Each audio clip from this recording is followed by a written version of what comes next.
Morning Power Up Call number 200. It is wild to think that we've been doing this for 200, let's call them episodes, 200 days of just giving, joining together as like hundreds and thousands and tens of thousands of students into one place, consuming one idea, focusing our mind on one idea, and then pushing forward and winning. This is wildly cool to hit this milestone. It's a lot of fun. I'm glad you guys liked the new intro. I've got another one. There were two just amazing submissions, right? Two absolutely amazing submissions. So we're going to do this one today. We're going to do another one tomorrow.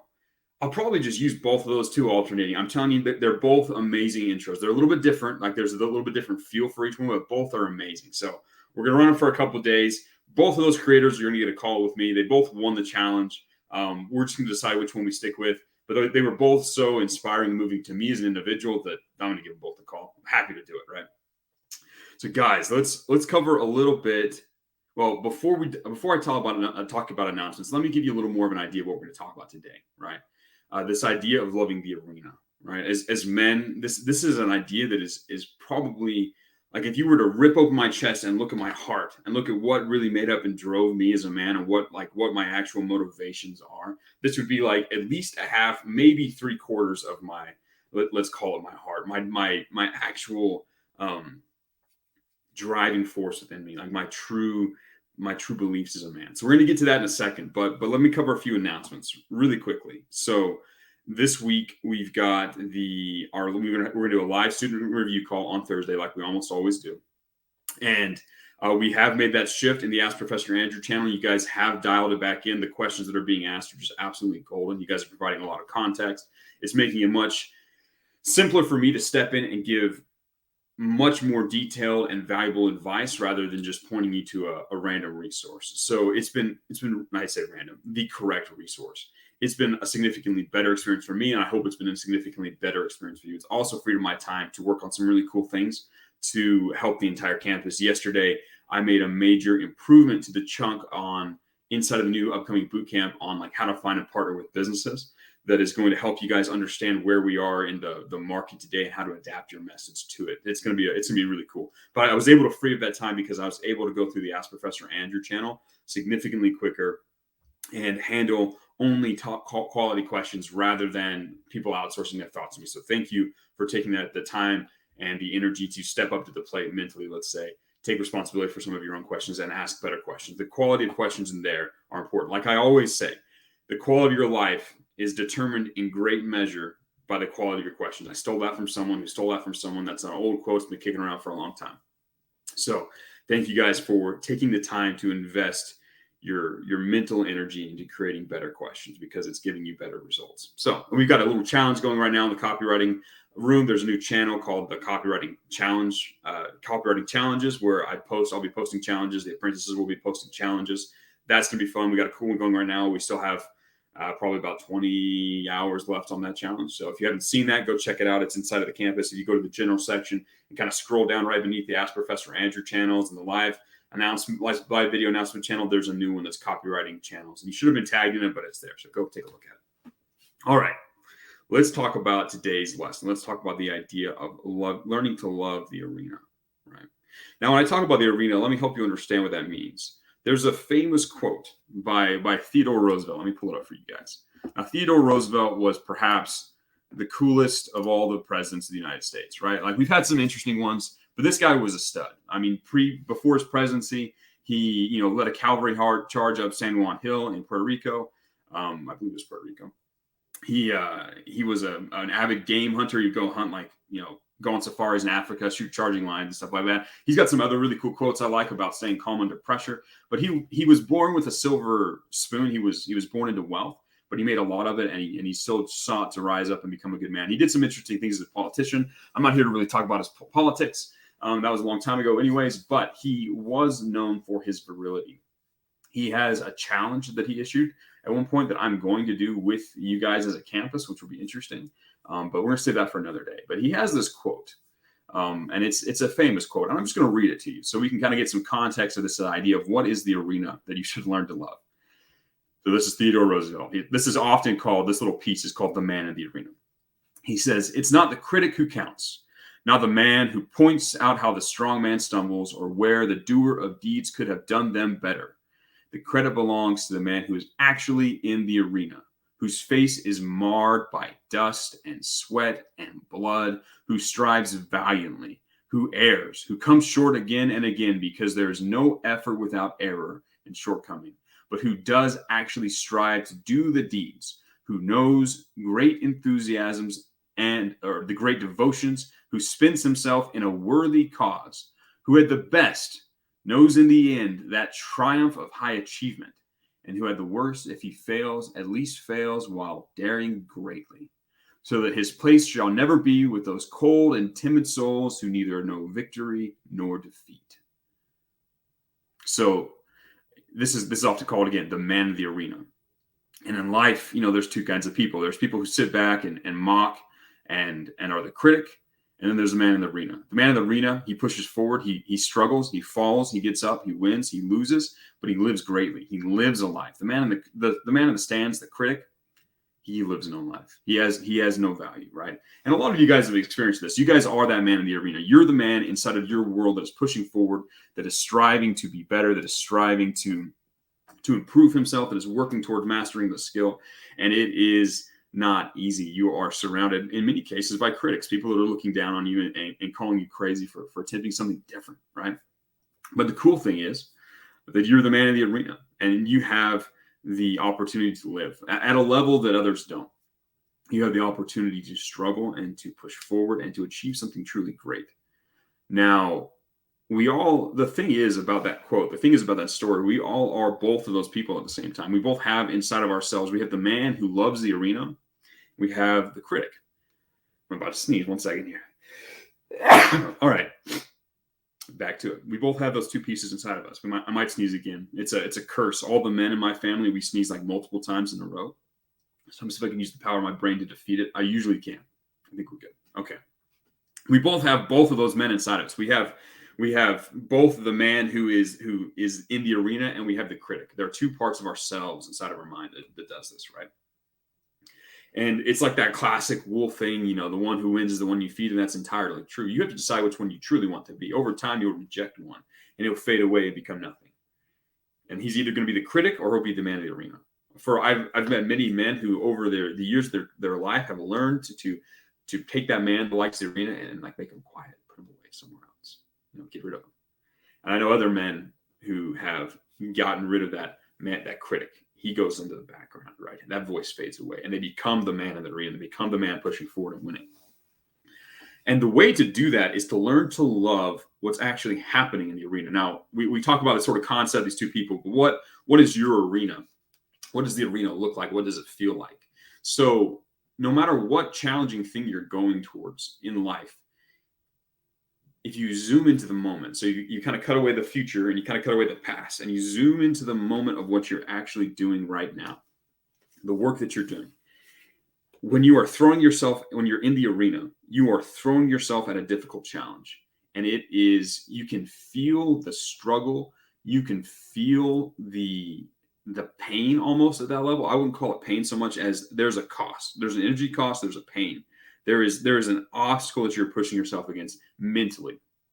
And you have to kind of zoom way into the moment. Imagine you're sitting there, you're trying to write, and you're struggling with a difficult question, or you're writing, you're trying to figure out, you're looking at a business and you're trying to figure out how to help them. There's a point of mental resistance, right? There's a point where you come up against a difficult issue.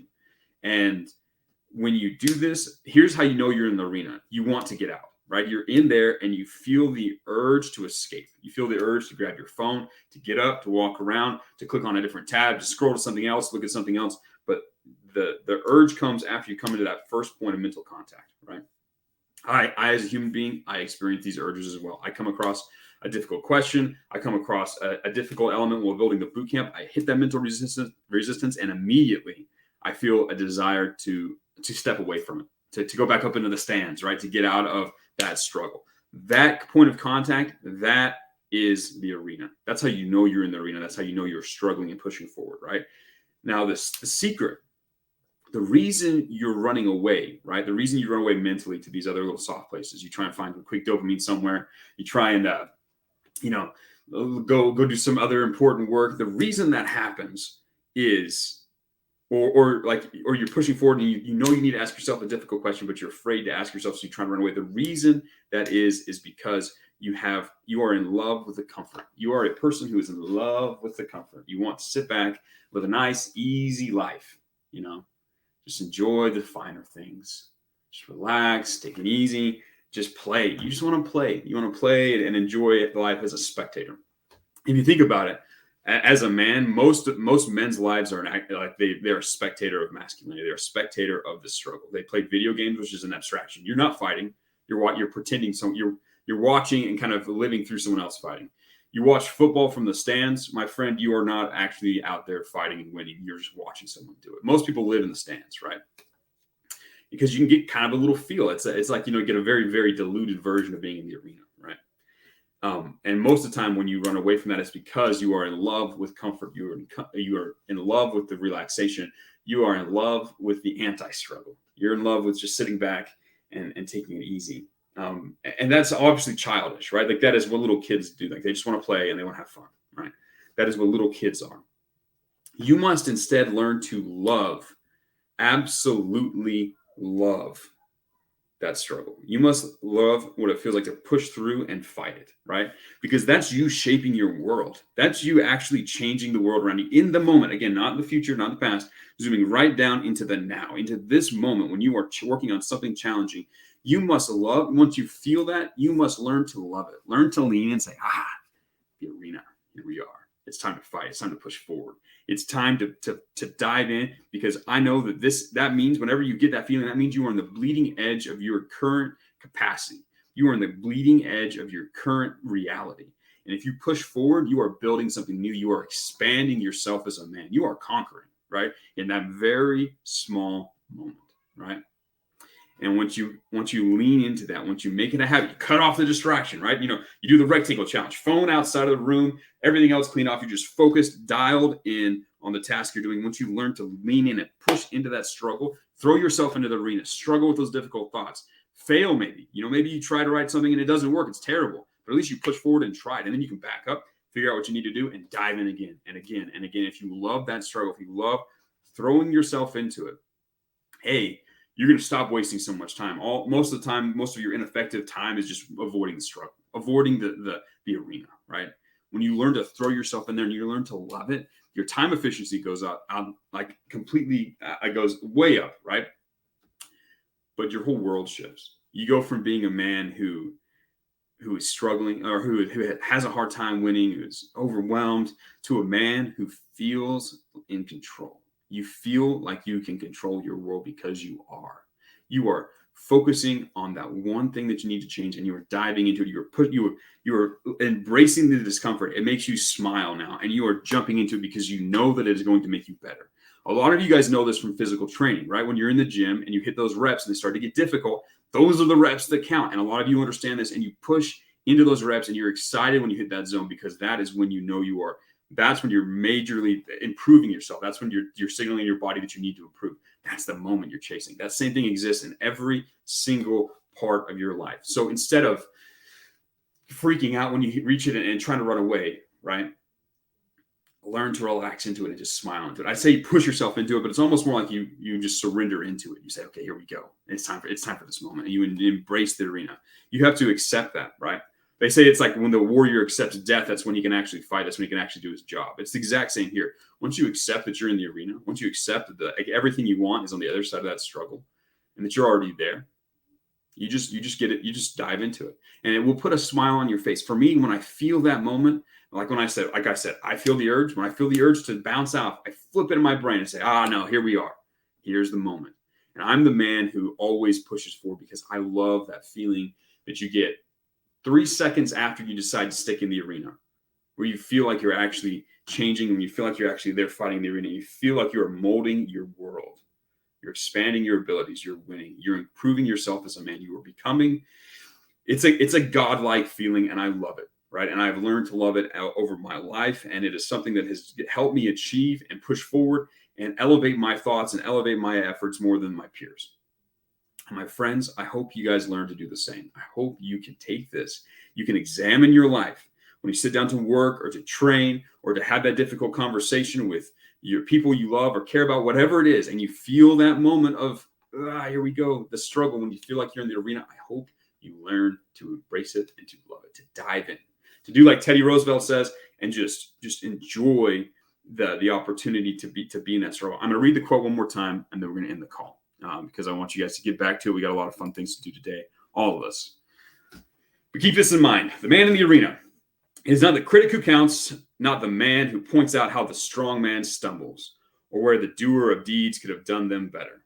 The credit belongs to the man who is actually in the arena, whose face is marred by dust and sweat and blood, who strives valiantly, who errs, who comes short again and again, because there is no effort without error and shortcoming, but who does actually strive to do the deeds, who knows great enthusiasms, the great devotions, who spends himself in a worthy cause, who at the best knows in the end the triumph of high achievement, and who at the worst, if he fails, at least fails while daring greatly, so that his place shall never be with those cold and timid souls who neither know victory nor defeat.